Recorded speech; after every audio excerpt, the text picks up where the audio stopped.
Today on the Everything 80s podcast, a look back at the life and times of the great Jim Varney. And I'm also going to look at what I believe is one of the most underrated kid shows of all time. Hey Vern, it's Ernest. Okay, here we go.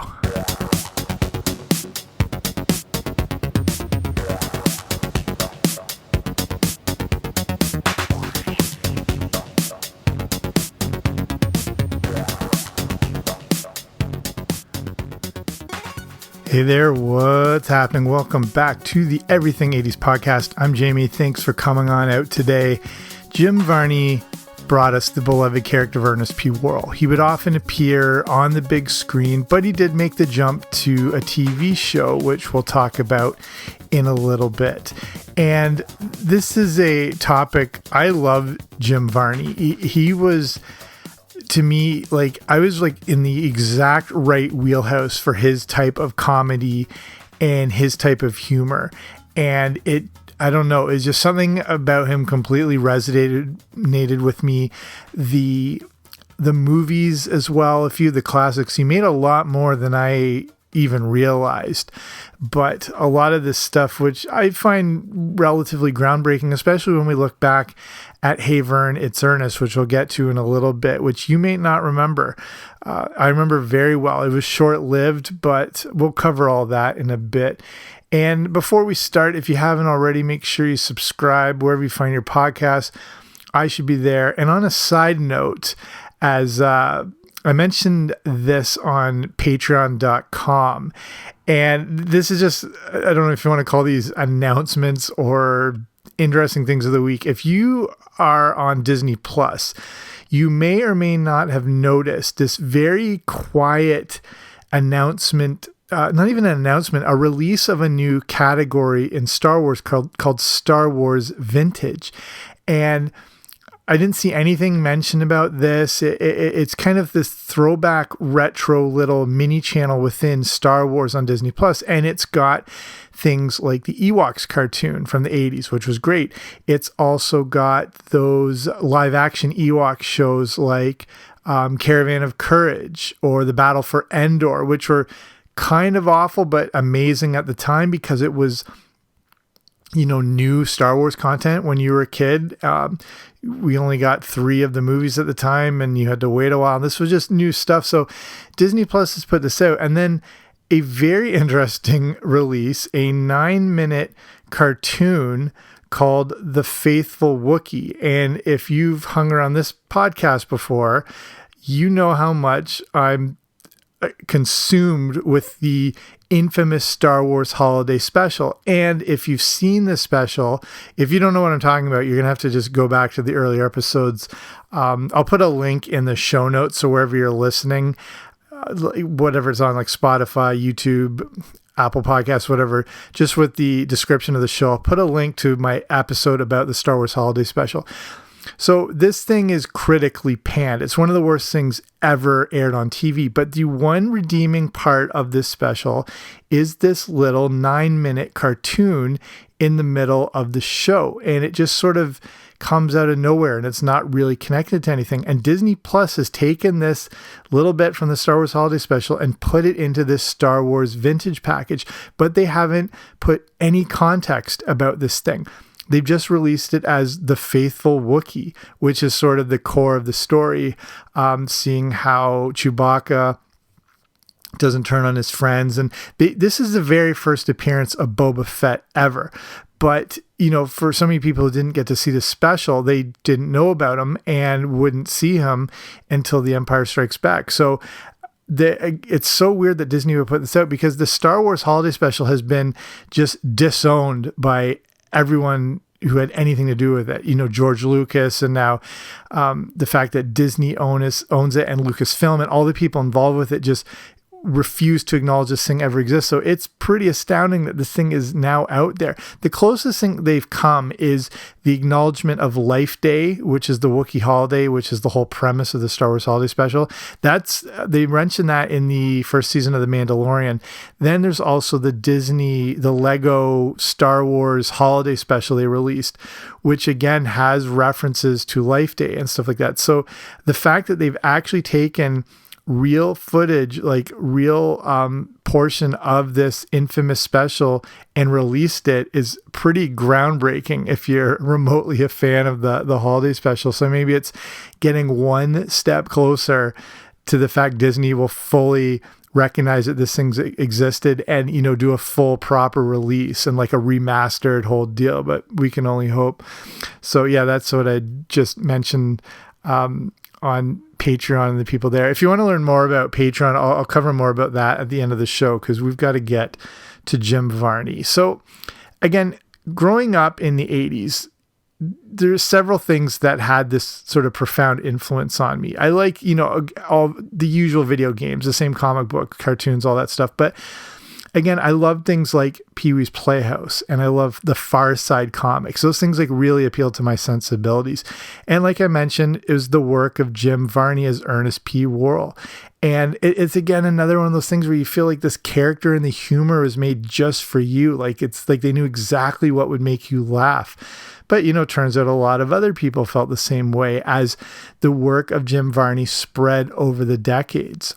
So let's look at the early days before everything with Ernest and then into the Hey Vern, It's Ernest show. And then again, I recommend checking out the blog version of this show. So it's got more like some of the early video clips, pictures, everything like that. So same thing wherever you're listening to this, wherever the show notes are, I'll put a link to it. So here's the early days. So Jim Varney was a lifelong performer. That included some stand-up work. His act, it reminded me a little, kind of a combination of Jeff Foxworthy and Tim Allen put together, but stand-up comedy just didn't work out for him. And, he tried to make it in LA and it just wasn't happening. He ended up moving back to his hometown. So this was in 1980. And then he would end up getting a call from a man that would be instrumental in his work over the coming decades, a guy named John Cherry. So Cherry had worked in advertising and they thought, Varney might be a good guy to use. And they had actually already used him in a local commercial in the 70s, but they're like, there might be something more to this guy. And the main thing is they had an idea for a new character and it was thought that Jim Varney would be perfect. So the commercial was going to be for a new amusement park. The problem was the park was still run down and they were in the process of restoring it, but they were trying to sort of build the hype. And they wanted to create some buzz, but they didn't want to show this sort of dilapidated park. The idea for the commercial was to have this guy who was super excited about the park talking to his neighbor about how great it was. This way, they could create awareness and excitement about the park without having to show it. So they had the basic idea for this character, this neighbor guy, but Jim Varney brought his own uniqueness and interpretation of it into what we now know as Ernest P. Worrell. And if you check the show notes, I've got these clips here, but if you're on YouTube, you can look up the early Jim Varney Ernest commercials from 1983. So this, of course, would give rise to Ernest P. Worrell and Vern. So the simple ad was seen by another client called Purity Dairy, and they thought the character of Ernest would be the perfect way to advertise their products. They specifically wanted to go after the kid market, and the character of Ernest seemed to have great kid appeal. So I barely remember these, but I do recall back when Jim Varney started doing more commercial work on a little more national stage. You remember just him as this goofy looking guy with that thick Southern accent, seemed like a cartoon character come to life. But now the ball really gets rolling. Advertisers were clamoring to get Jim Varney, and more specifically Ernest, into their commercials. He would end up appearing in every type of commercial you could imagine, especially with some very big names, including Sprite, Toyota, Coca-Cola, Mountain Dew, Hoover, all the big ones. Over the course of his career, Jim Varney would do upwards of 3,000 commercials. Since these were big brands, the commercials, like I mentioned, were now airing all over the country, giving some massive exposure to Ernest. Along the way, we get introduced to his fictitious neighbor, Vern, who he had been selling the products to. We also got his now trademark catchphrase, "Know what I mean." Another big part of the appeal was that all the ads had a very local feel, as they were all filmed in Cherry's hometown, and they would often film up to 25 different commercials a day. This made the character of Ernest feel like a genuine neighbor and someone you knew. Varney also said how the idea of the character was the person everyone felt they knew or everyone grew up with. It was the guy who always had found the better deal or was more in the know about something new. But he doesn't come across like a jerk. He's just excited to share everything. You're probably picturing someone right now. I know I am. So now Ernest gets discovered. People and kids would be thrown off at first due to you remember it was the commercials were filmed in this fishbowl lens, and it really distorted Ernest's already sort of bizarre appearance. And that really threw some people off, but then that would fade to the humor and then what they called strong sponsor identification. And that's why he was used in 3,000 commercials. They dubbed his appeal, this is a real term, it was called redneck selling power. And it really taps into a huge market. Since this was the 1980s and with pretty much only 3 networks, there was a good chance that most of the country would see the same commercials, especially the big nationwide rollout ones. This led the character of Ernest to have massive popularity, and now he starts to make appearances all over the country. One event he would appear at was the Indy 500 in 1986, along with what was thought to be the main attraction, Mickey Mouse. It's an article I found from the LA Times that shares how both Ernest and Mickey rode around in the pace car, but Mickey was seemingly ignored while the crowds went crazy for Ernest P. Worrell. Since the event featured a Disney character, some of the Disney brass were also on hand, including Disney CEO Michael Eisner. Eisner, of course, couldn't ignore how the crowds were going nuts for this person instead of the world-famous mouse. Disney, who, of course, only sees dollar signs, wanted to get on board with Jim Varney and Ernest P. Worrell. So before we get to the TV show, everything, Ernest would hit a few big screens, and that would get him even more exposure. And of course, that started with Ernest Goes to Camp. I loved Ernest Goes to Camp. This is a movie that was in like regular rotation at my house. I feel like we watched it weekly. And again, I couldn't believe that there's this real life character who's just totally appealing to my sense of humor. Ernest Goes to Camp was made on a really small budget, so there was no way for it to be a financial failure, which was kind of the intent with it. The plot is really simple, and it's just about Ernest as a camp counselor trying to save their camp from being torn down. The movie features a ton of gags, especially ones they had already used in commercials, and especially like the small local ones they were able to recycle because most people hadn't seen them. It also allowed Varney to do some deeper acting. And I remember the scene of him getting the crap beat out of him by the late Lyle Alzado as pretty upsetting, and he was really able to sell it, as all great comedians are. The movie came out on May 22nd, 1987, was generally well received. The movie was geared towards kids, and families and critics were aware that they weren't exactly going to see or reviewing Citizen Kane. Ernest Goes to Camp made $23.5 million on a budget of only $3 million, so it ended up being a surprise moneymaker and a bigger hit than they were expecting. The movie also showed producers that Ernest was a valuable property. So the next idea was getting him to the small screen. Instead of just making him like a movie property, they thought the best way to make use of this character and his popularity was to get him on TV. And that leads us to, Hey Vern, it's Ernest. Hey, Vern, today's your lucky day. We knew you wouldn't want to oversleep, Vern. We only do it once a week, Vern. Me and all the other guys, Vern. We even brought the pies, Vern.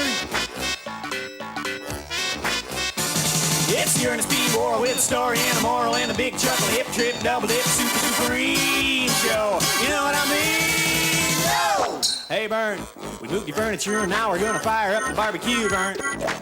We owe it all to you, Vern. But now you gotta move, Vern! Hey, Vern! Hey, Vern! Hey, Vern, it's me! I'm on TV! So John Cherry was once again the man behind getting Hey Vern, It's Ernest onto TV. His production company, the Earnshell Producers Group, joined forces with CBS to bring Ernest P. Worrell to the small screen. The idea behind the show was to use a sketch-based approach, but make it kid-friendly. It would give Varney the opportunity to be as creative as possible, which he was really held back from doing, like with an example of a movie or commercials or appearances and all that sort of thing. Varney was kind of limited with only performing the character of Ernest, and Hey Vern, It's Ernest would give him the opportunity to show off his really wide range of performance abilities, because he's a genuinely professionally trained actor. So the show would be live action and really give everyone involved the chance to be as imaginative as possible. And that to me really came through. I hope you remember this show. If you didn't, it's tough to kind of envision, but it really was at the forefront of creativity. It would air on Saturday mornings, which meant competing against our beloved cartoons. So since they would be live action, they took the approach of being like a live action cartoon. So it was quick moving sketches. It was multiple characters. It was quick cutaways. It was really a cartoon come to life, which Ernest P. Worrell is. They would also focus on having one theme per week, such as outer space or magic or pets or sports. Everyone involved with the show was intent on making it wacky, but they were still responsible for making it beneficial to kids who were watching it. And this is one of the things I remember from the show.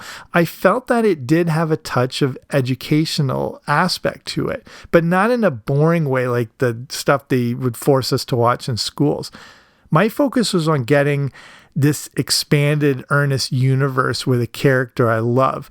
And it felt like, maybe with other shows you weren't getting anything beneficial. To me, it felt like, okay, there's maybe a little substance here. I'm not going to brag about it to my mom saying this is like being at school. I mean, don't get me wrong. There's a ton of gross out humor, including Ernest's tongue, where his actual tongue would talk about tongue related issues and then end up getting sprayed with different foods. Like there's a lot of crazy stuff in this, but there was still that informative aspect to it. So it kind of made you feel like you're getting something out of this show besides just all the gross out stuff. So let's look at how they put this show together. So Ernest Mania is running wild. So getting this show out relatively quickly was paramount after the unexpected success of Ernest Goes to Camp. That's not to say they shortchanged anything and cut corners. It's quite the opposite, actually. A great collection of actors and characters were developed to be able to give that more variation to the show and, again, create more of that live-action cartoon, especially with Jim Varney himself. So besides Ernest, if you remember the show, he also played Auntie Nelda, Dr. Otto. Remember, he had that catchphrase would be like Viola or Eureka, California. He played Sergeant Glory, which was kind of a throwback to one of his first commercials in the 70s. And Sergeant Glory would help share the message about the subject of the day. There was Baby Ernest, which killed me. It was Varney dressed as a baby talking about his parents. There was Aster Clement, the rich uppity snob who was the complete opposite to the character of Ernest. Kind of, again, back to those throwback comedy days of, like Jackie Gleason would play Reginald Van Gleason in opposition to, say, like Ralph Cramden or The Poor Soul or whatever. And as I was looking back on this, I was like, I'm actually really seeing big parallels between Jim Varney and Jackie Gleason. There have been a ton of great sketch comedians over the decades, but Varney and Gleason do have some similarities. Again, they both, I don't know if you're a Jackie Gleason fan. I'm a huge one. The Honeymooners, again, was just something that was a big deal in my house because of my dad wanting to show it to us. But both him and Gleason had a wide range of acting talents, and these were reflected in the characters they had. Again, they could do the highbrow Reginald Van Gleason, Aster Clement, but then, dim-witted things, but they also specialized in physical comedy. Varney is so talented, he could recite Shakespeare off the top of his head, but he knew what his audience really wanted. Hey Vern, It's Ernest also brought along Bill Spearage as Bobby and Gaylord Sartan as Chuck, who you probably remember featured in many of the movies. They also go way back to the early commercial days. The show would still be filmed in that familiar fishbowl lens from the Ernest commercials, which again is used to heighten humorous appearances and to just let people know exactly what you're watching the second you turn it on. So let's look at the release of this TV show. So Hey Vern, It's Ernest debuted on September 17th, 1988, lasted for just 13 episodes, ending on Christmas Eve, 1988. That was it. Me personally, I went crazy for these shows because it was everything I loved about Ernest taken to another level. I didn't know there could be this much sort of variety and absurd humor. So to me, like, I'm in heaven for this thing. It also had the intro, again, I've got the clip on the website, or sort of the blog for this episode. The intro was reminiscent of Pee-wee's Playhouse, which I loved. Everyone loved as well too. So it sort of captured on that, sort of pushed the wacky, but not as many people felt the same way. It's hard to tell what went wrong with it, as it really is one of the most original and unique shows to come to TV in years. Some compared it to the great Rowan and Martin's Laugh-In from the 60s, and the focus on making the shows have an educational component was recognized. It didn't go unnoticed, as Hey Vern, It's Ernest won Jim Varney a Daytime Emmy for Outstanding Performer in a Children's Series. I don't know, but they just, for whatever reason, I don't know if this is the shifting era as the Saturday. I covered this all on a show I did recently about where Saturday morning cartoons went. And, audiences were starting to grow up. They were more gravitating towards new shows like Saved by the Bell, and animation was being more regulated. It was more difficult to put out. And I don't know if Hey Vern, It's Ernest sort of was seen as too cartoonish and it fell in this category. It's hard to tell what the problem was. It might have been going up against the remaining cartoons that were still going strong. It's hard to tell. It's always a tough go, especially this being the time of, do you remember the CBS sort of promo when Saturday Rocks on CBS? There were still a ton of great cartoons, as well as these new live action shows that could only be seen on Saturday mornings. So, you can only watch one thing at a time. So maybe Hey Vern, It's Ernest was pushed aside for a lot of people who still maybe weren't as familiar with them. But there were a lot of Ernest fans, and they wouldn't take this lying down. An article in the Chicago Tribune from July 8th, 1989, tells the story of a massive letter writing campaign to save the show. So good to know I wasn't the only one that loved it. The Ernest fan club had 30,000 members, and they, along with Jim Varney, used the Emmy win and the writing campaign to make the network reconsider. This show had merit to it. It was worth letting kids watch, but it didn't work. So then Jim Varney and Ernest P. Worrell returned to the movies. It's funny because despite the failure of the TV show, the character of Ernest was still a super hot property. Maybe this was because people preferred seeing him in a full adventure. I don't know. Or that maybe now the audience again was getting older, so they liked Ernest, but they didn't like the child show aspect to it. They wanted to see more of like Ernest Goes to Camp sort of thing. Either way, Ernest was still a pretty decent movie draw, and Varney and Cherry would continue to put out Ernest properties over the coming years. There was one of my favorite Christmas movies, Ernest Saves Christmas, which was amazing. And then I didn't realize the amount of Ernest movies that had followed. So there's Ernest Goes to Jail, I remember. Ernest Scared Stupid, I remember. Ernest Rides Again, I remember that. Then there was Ernest Goes to School, Slam Dunk Ernest, Ernest Goes, I was going to say The Importance of Being Ernest. Ernest Goes to Africa, Ernest in the Army. Again, they had the formula down pretty well, which meant they could make these movies for next to nothing. So they usually turned a profit, even if, they were ones that went straight to video. Again, I had stopped watching Ernest movies a while back, so I missed probably half of those ones, or maybe vaguely remembered like, oh, cool, Ernest, Jim Varney's still doing it. But in 1995, he would voice the character of Slinky Dog in a new CGI movie called Toy Story.